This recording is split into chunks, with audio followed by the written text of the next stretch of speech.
So we're going to start by talking about what is town meeting and how do voters participate. So town meeting, as everybody should be aware, hopefully is aware, town meeting is usually twice a year. Our annual town meeting is coming up, as everybody knows, next Monday, May the 20th. We start at 7 p.m. in the auditorium at Oliver Ames High School. In order for us to begin or even have a town meeting, we need to have 100 people, a quorum of 100 people, 100 citizens, 100 voting citizens at town meeting. So you come in about 6:45, 20 of 7, you check in just like you would when you vote. You get a little orange card, you come in and sit down in the auditorium, we wait for a quorum, and then we start the meeting generally with using some rules and regulations of the meeting because it's important for us to be orderly, and we follow town meeting time, which is parliamentary rules of procedure. And although it's a little antiquated, it does keep everybody kind of under control and keeps the meeting moving along.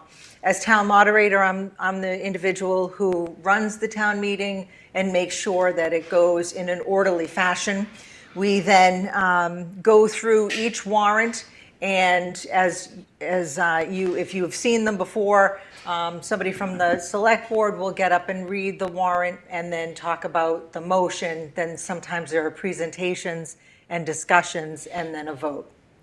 So usually up on stage with me is the town clerk, Danielle Sicard, and Danielle is there. She has an extremely important role in taking the meetings, the notes, minutes for the meeting, and making sure that the vote is counted appropriately. She obviously keeps me in check to make sure that the vote is counted correctly. Sometimes, depending on what the warrant item is or what the article is, sometimes it's just a majority vote, sometimes it's a 2/3 majority vote. So it's important for the voters to follow the directions, use those orange cards, raise their hands high. And sometimes it comes to having to do a standing count when it comes to counting the votes. There are times when we've had to do a secret ballot. I'm going to turn that part over to Danielle just so that you can hear from somebody else for 5 minutes instead of me. So go ahead, Danielle. If the moderator is unable to obtain a voice vote or a hand vote by looking at the cards, she then has the opportunity to call for either a counted vote, where we would have some other department heads or election workers who are sectioned off in all of the different stands in the auditorium and would do the count. The moderator would ask those who are in favor to stand, and then those who are opposed to also stand, and then we would, as I said, proceed to counting them manually to see if we can get the exact number to determine if the 2/3 has been met. On rare occasion, but occasionally, there's the opportunity that we would need to go to a secret vote. This is an open town meeting, so not all votes are like in a ballot on an election day. They generally are by show of hands in the cards or a voice vote. But we do have a mechanism in place where we could go to a secret ballot vote. It is very time consuming, but we have done it, and we have the procedures always in place for every town meeting should we need it. Right. And so during the town meeting, while the articles are being presented, it's really important, obviously, for the voters to be able to participate. And attached to the warrant this evening, attached to every warrant when you come into the town meeting, are the official procedures that are to be used at town meeting. You can see at the bottom of the screen, there's just kind of a snippet of the first two official procedures to be used at town meeting. Basically, they're motions. So if there are certain motions that can be raised during the discussion, or as the discussion is ending or closing for an article, and they become extremely important. So if you're wanting to come to town meeting, willing to come to town meeting, which we are encouraging everybody to do, we really hope that you just take a few minutes to read through the official procedures as far as the motions go. As far as actual procedure, again, at the very beginning of the town meeting, I will explain to everybody how we kind of make it through town meeting effectively, efficiently, and quickly. So let's see, is there anything else that you can think of, Danielle, that I'm missing? No, I think obviously when we get to town meeting, the moderator does spend some time, and those are really important rules for everybody to know, including when you're making a motion, being very clear and intentional in stating your name and address, so that, again, for the record, all motions need to be recorded, and I need to know who's made the motion.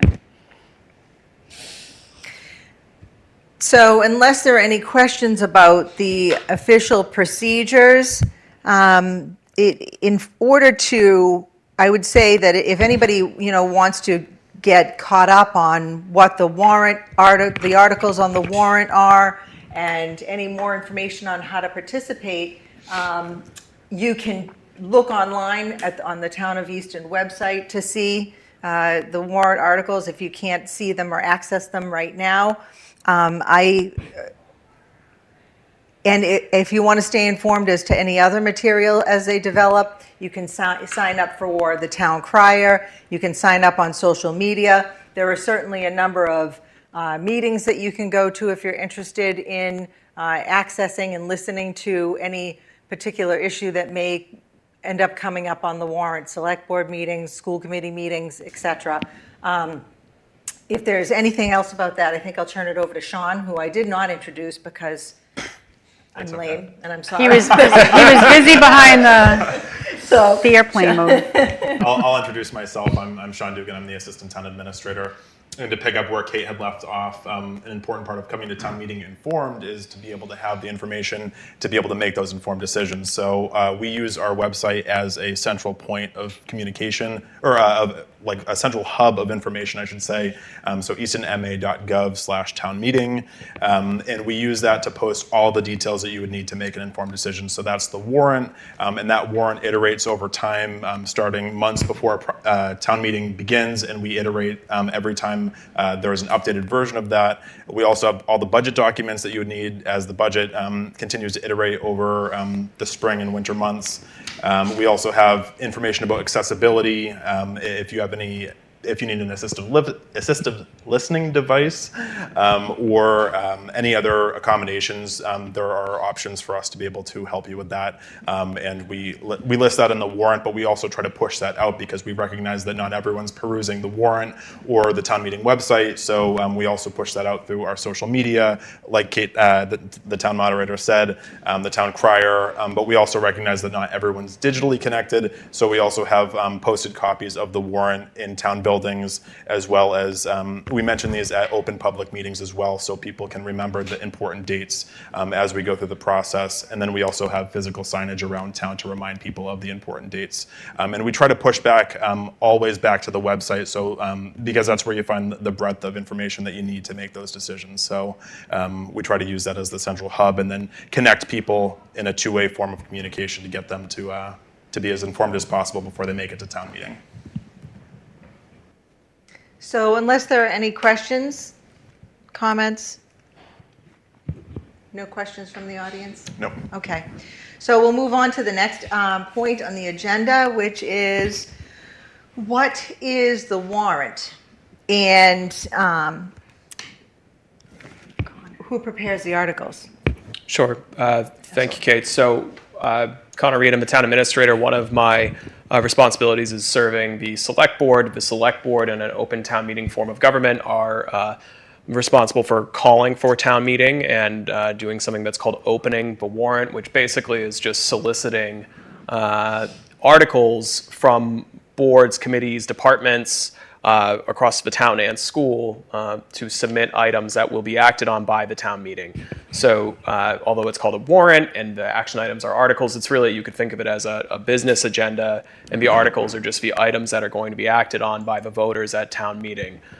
So town meeting by Easton's charter is held the third Monday of May at 7 o'clock.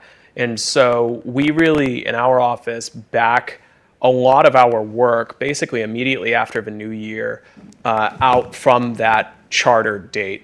And so because town meeting is in May, it's very typical for us in January or February at a public meeting to have the select board vote to open the warrant. They have that discussion at a public meeting.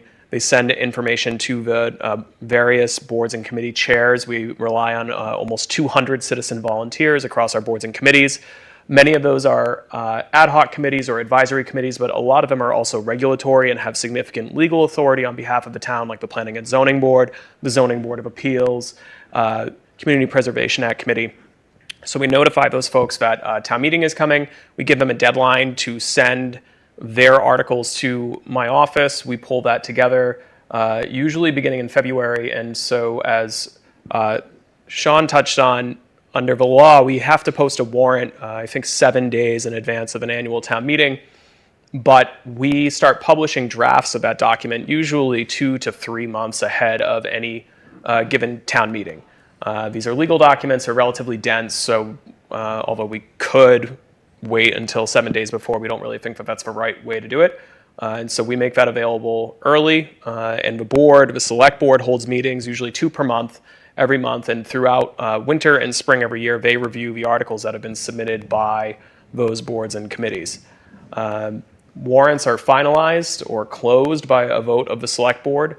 They're signed, and then they are posted with the town clerk. They are posted by constables around the town of Easton in various physical locations. They're also available in the town offices, at the library, at Frothingham Hall. And you can tell I'm not reading my notes because it actually says 7 days before town meeting right in front of me, and I only got there now. So that process must happen no closer to annual town meeting than 7 days, and for a special town meeting, 2 weeks ahead of time. So Kate, anything? We didn't really talk about special town meetings. So a special town meeting generally happens in November. It's not a strict date like we have the annual town meeting, which is the third Monday in May. But the special town meeting is not something that we have to do every year. But in Easton, we generally have a special town meeting in November. Right? That's right. Yes, and so special town meetings are helpful. They allow us to finalize or make some usually minor adjustments to the operating budget that was passed earlier that spring in May, because the town operates on a July to June fiscal year calendar, so does the Commonwealth of Massachusetts, but the state usually is not done with their budget by the time we are. And so at minimum, there's usually some shifts in state revenues and state assessments that we want to adjust for by the time we get to town meeting in the fall. And that's a really important part of setting the tax rate. We occasionally have other special town meetings for kind of one-off, really significant projects, things like the Blanche Ames Elementary School, debt authorization of a police, fire, public works debt authorization, where you have voters making a decision about, $75, $100, $150 million projects that it would be pretty tough to fit the presentation and the debate for that within the agenda of your routine business. And so sometimes you have a kind of a special one-off, extra special town meeting. So thank you, Kate.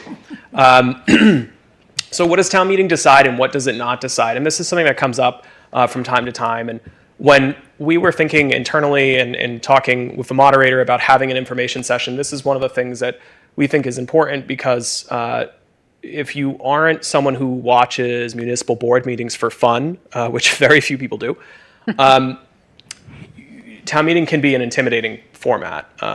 It's great that you as a voter can show up and be part of that direct democratic process, but it can be intimidating if you've never gone.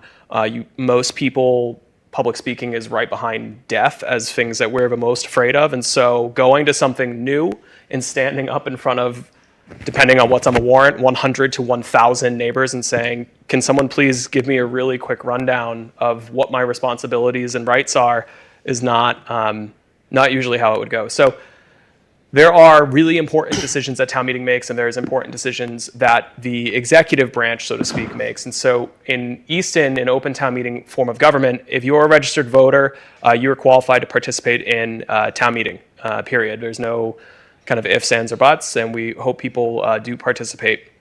And so all voters form the legislative branch. It's, and I don't say this in a pejorative way, but you could think of it as Congress, right?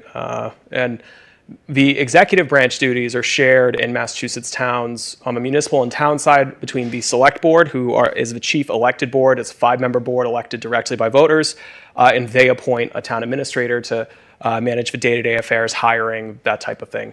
On the school side in Massachusetts, you have a very similar structure where you have a 5-member elected school committee and an appointed superintendent. And so just like on kind of state or federal level, there are a separation of functions. And so legislative bodies, including town meeting, make significant decisions as far as the appropriation of budgets, the authorization of the town to issue debt, the adoption of bylaws, which we'll touch on the next slide, which have a pretty big impact on day-to-day life for the community, and the acceptance or not of certain state laws. In order to do certain things, think about bulk purchasing of electricity, which is a little bit more interesting than it sounds. Voters at town meeting need to accept a certain provision of state law in order for a town to do that. On the other side, you have executive functions between the town and the schools of hiring and organizing staff and departments, managing the funds that have been appropriated, administering bylaws and regulations that have been adopted, formulating policy, operations, and management of town and school departments. So bylaws, which town meeting votes on. So bylaws have a really significant impact on daily life for residents, businesses, visitors in a community. The local government authority to adopt bylaws are limited by state and federal law and constitutions. You can't adopt, for instance, bylaws that would, violate state law or the state constitution. And that's why after every town meeting, any bylaws that are adopted or amended get sent for review through the town clerk's office to the Attorney General of the Commonwealth to ensure that all of those bylaws that voters have acted on are compliant with state law, compliant with the state constitution. That's also why, as we go through the iterative process in my office and with all of our other boards and committees and the school department, the warrant is routinely reviewed by legal counsel so that we don't put ourselves or the voters in a situation where there's a bylaw in front of town meeting that won't withstand legal scrutiny of the Attorney General. So there's a selection of bylaws up on screen. I won't read them word for word, but as you can see, they have a really, really meaningful impact on the community. That includes zoning, which we'll talk a little bit more about tonight, environmental policy, wetlands protection, stormwater management, historic districts, licensing for restaurants, rent control for mobile homes, public sewer and public water use, and health bylaws. So these are policies that can have a really, really profound impact on what it's like to live in a community, which is part of why it's great when more people get involved and participate, because in the United States, the larger the office that the election is for, the higher the turnout typically. Although arguably the larger those offices are, the more remote they are from what's happening on the street you live on. And so we really like to see people coming and participating in their own community and in their own government. So this seems duplicative because we've never done this before, but it's not necessarily. So preparing articles for the warrant is obviously a kind of administrative part of that we've talked about, but when you look at a warrant, which again, if you're following along online, you can go to easton.ma.us/townmeeting. Every article has the kind of legal text that will be read as a motion. It shows you who it was submitted by, which very, very regularly what you will see is Select Board, Community Preservation Act Committee, Planning and Zoning Board, Building Committees, and myself. You have case-specific ones where, for instance, if you're leaving civil service, you might have an article submitted by the Chief of Police, but the large majority come from those handful of boards and officers on screen. You'll then also see a more plain spoken explanation about what an article actually would do.